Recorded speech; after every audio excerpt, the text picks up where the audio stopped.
And here we have all of the deluxe classic Seekers that I own. They came from the original Classics line in 2006 when they released Starscream. I, however, have the Universe release of Starscream in 2008. So, in order of release, we have Classic Skywarp, 2006, who was packaged with Ultra Magnus, Classics Ramjet from 2007, Universe Acid Storm from 2008, Universe Starscream from 2008, Generations Thrust from 2010, Generations Thundercracker from 2011, and Shattered Glass Thundercracker from BotCon 2011. So after half a decade, we finally have a full set of the original Seekers on retail shelves in the US, and I couldn't be more pleased with how this lot looks. Sure, other people have had full sets of Seekers from other places like BotCon or Japan, but I have never enjoyed overpaying for toys. I will be looking at them in an order that feels more cohesive than the order in which they were originally released. So let's start with the original group, Starscream, Thundercracker, and Skywarp. As you can see, we've got them in their F-15-ish fighter jet modes. All three of them are the same toy, but each one has its own unique feel and personality due to how the paint apps were applied.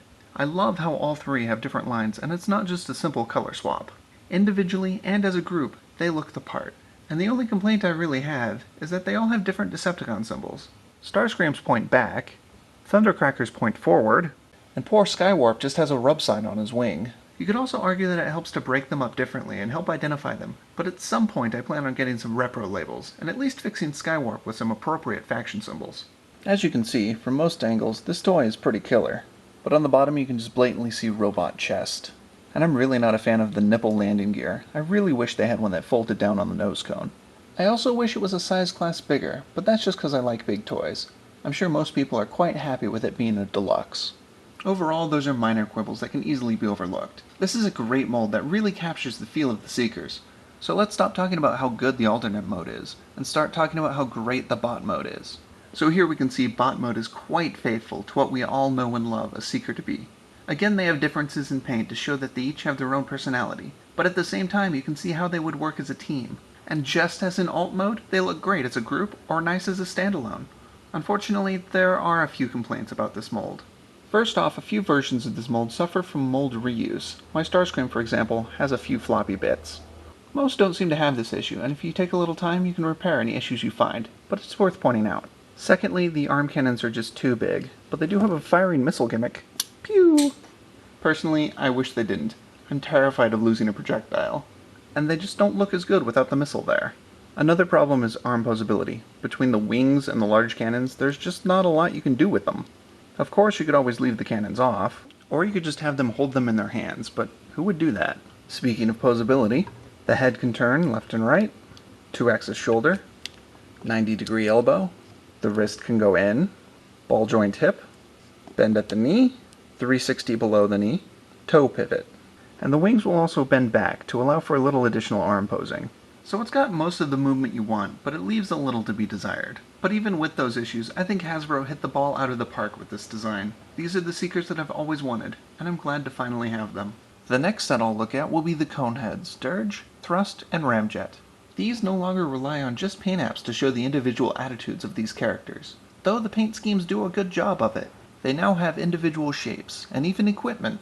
For example, Ramjet here has 4 engines, assumably for greater acceleration and, well, ramming into other jets. And Thrust has these additional VTOL type engines, assumably for making more noise and retreating faster. It's also worth noting that the little fans here can spin, but you have to do it manually, and it's not easy to do. And if you don't like the way they look, you can put them at the back, or like this. It's the same with the guns, too. You can swap them around. Or, of course, for a cleaner plane mode, you can just leave everything off. And as for Dirge, he looks like Dirge. Aside from the new wings, they also have a shorter nose cone, so that they can have the classic conehead look in robot mode, though it doesn't hide too well in alternate mode. Another difference is Ramjet's weapon. He's got the same base launcher, but the missiles are rounded off to give him more of a Ramjet feel. Overall, I don't seem to like this trio as much because they're all so different. But at the same time, I love them because they're all so different. I know, way to contradict myself in the same sentence, right? Let's just look at robot mode already. Alright, robots. So again, we see each bot has a different paint scheme to give them their own personality. Not that the overall shape wouldn't do that anyway. As you can see, each of these bots have a different silhouette and massive leg kibble. Normally that would be something that I'd complain about, but these guys are immune because it's simply part of their character. An added bonus of having the wings on their legs is that their shoulders have a greater range of movement and they can more easily wield their arm cannons. Thrust articulation, on the other hand, is slightly more hampered due to his VTOL engines, which you could put on the back of the wings if you desired. And of course they all have the lovely cone head, and it looks good. These figures really invoke the feel of the coneheads that we all know in much the same way the original Seekers did. And this trio is a joy to own. And last but not least, my oddballs. Acid Storm and Shattered Glass / Action Master / G2 Thundercracker. Man, what a way to end a review, huh? A nobody Seeker that was in maybe 3 frames of footage in the original cartoon, and quite possibly the ugliest toy I own. Other than paint, these toys are the same as the first round of Seekers. As you can see, Acid Storm has this camo paint, and I'm not sure how well that would work in the sky. And for a boring bit of trivia, his Hyperion 3 cannons are an homage to a fan's email address, specifically Monzo. Shattered Glass Thundercracker, however, I'll just let you get an eyeful. Words cannot express. One point of note is that Thundercracker has no faction symbols visible in this mode. So, are your eyes bleeding yet? No? Well, they will be once we hit bot mode.